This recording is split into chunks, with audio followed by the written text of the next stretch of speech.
I posted a question on Facebook to read here on the podcast, and thank you to everybody who responded with awesome shit. I posted, what's the weirdest, worst, funniest thing to happen to you or someone you know on a plane or in an airport? Suzanne says, not so much, only that I was in a very happy mood after a month in Costa Rica. Okay, you know, Suzanne flexing on us. We're happy for a good queen being on the beach, listening to salsa and smiling.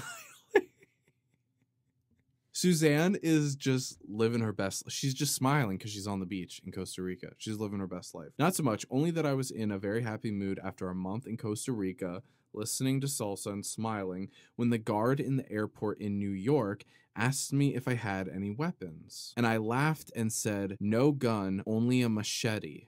Suzanne flying into New York City from Costa Rica. Suzanne, how much crypto do you have? I laughed, but after 2 seconds, I didn't. Yeah, that was one of those. It's like, you know, you're having a one night stand and someone's like, tell me about yourself. And you're just like, I have 5 STDs. And it's like a joke, but maybe don't make that joke during that situation because of the setting, the climate, the environment. But you know what? We're all about free will here. So you say that you got a machete, Suzanne. I laughed, but after 2 seconds, I didn't. They went through all my stuff and looked angry, nothing else. Were they angry because you said machete, or were they angry because they had to look through all your stuff and all they could find was good vibes, smiles, sand, and no bloody machete? You know, because this wasn't a Quentin Tarantino film. Suzanne, we thank you. And how much crypto do you have?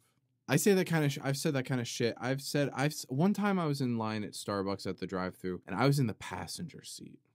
My friend's driving and I'm in the passenger seat. And the drive-thru worker asks us how our day is going. Don't ask me how my day is going because I will tell you. I will tell you. And I said something super existential. Like, I'm just like, I don't even know what I said. I said something kind of heavy. Like, I'm just trying to, like, you know what? I said something like, I'm just trying to get through the day, but it was happy.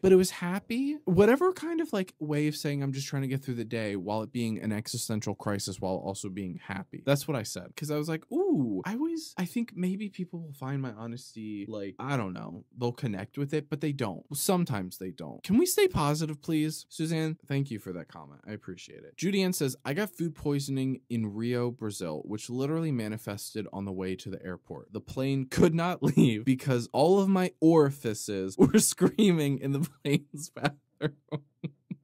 I love that you're a writer. This is a creative novel at its best. This is poetry. Screaming. Orifices were screaming. See how beautiful life can be? Life doesn't always have to be boring. You don't have to just be like, I was shitting. All of my orifices were screaming. Literally, the plane was grounded because of me for over an hour. And when I eventually emerged, I was a hated woman. 2 exclamation points. Judy Ann, over an no judgment, no judgment. We love a healthy bowel. Get it out. But couldn't have you gotten some sort of makeshift diaper? Couldn't you have taken a wad of toilet paper and wedged it up in there and kind of plugged yourself up? You know what I mean? Because an hour...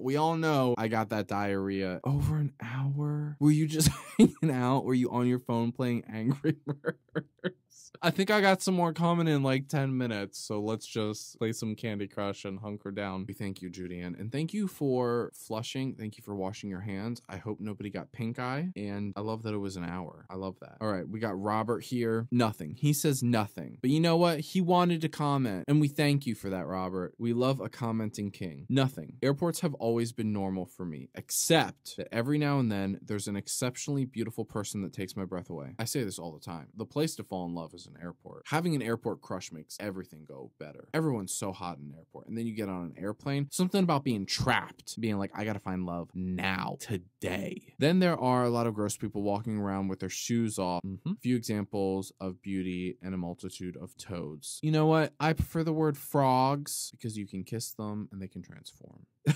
One time, I saw a dude walk into an airplane bathroom in just his socks, which is nasty. You know the aim is not good. You know that floor is wet with mystery fluids. There's so many options for what the fluids could be. And people like to take their shoes off on an airplane, but like, okay, so this is where things are gonna get political. I don't give a shit if you take your shoes off on an airplane because the air is recycled through the filters. Like the whole plane's recycled every like 90 seconds or something. It's insane. If you have flip-flops on, you take off your shoes, it doesn't really change. And if you have shoes on, you take them off and you keep your socks on, that doesn't really change. If you take the socks off, that can start to get a little aromatic, effervescent, can start getting a little humid, can start getting a little fragrant. But once again, I don't give a shit. It's on the floor, everything's filtered. I'm a big believer in free will. However, if you get up to go use the bathroom and you're in your socks, it's gonna absorb fluid like a sponge. Being barefoot is somehow less gross, because even though you can step directly in and you don't have a little foot condom on, foot armor, whatever, it's not gonna be held on. But a sock, it's gonna absorb. And so one time I saw a man go into an airplane bathroom, not an airport bathroom, an airplane bathroom, in his socks. Also, airport bathrooms, I feel like there's always this sense of like everyone like understands each other because we're all trying to get on an airplane, and we all either like want to go before we get on an airplane, or we were just on an airplane and we really gotta go. You know what I mean? It's like that preparing crowd or that like post crowd. Like, we're just on an airplane. I gotta pee. You gotta pee. We all gotta pee. Thank you, Robert. It's true. Falling in love and people in their socks. All right, we got Darcy. When I was 20, made out with a guy I met on a plane to Minneapolis, and he invited me home for Christmas with his family. That's definitely something I would do. I'd be like, hi, person I just met. Would you like to be in my life now? I declined and also wouldn't tell him my last name. CIA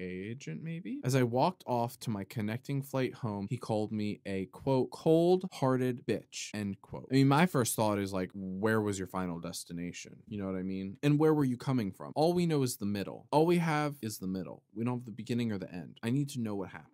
What was this dude's first name? We got to dig this up. We got to interview him. We have to have him on the podcast because he needs to be held accountable for calling you a cold-hearted bitch. It was wrong. It was inappropriate. Thank you for executing your free will, and thank you for making your connecting flight, which was to where? And where did you come from? These are things that people want to know. Lola just says, carry on spine. And she has a photo here, and it is somebody with what looks like a human spinal cord and hip bone, not in a bag, just resting on their leg, on their thigh-high boots. This is organ trafficking. This is illegal. And we thank you, Lola, for doing good work. Stop illegal organ trafficking, unless you're doing it to sell for cryptocurrency, which we all know is for a good cause. Hashtag Dogecoin. And I just love that there's a photo there.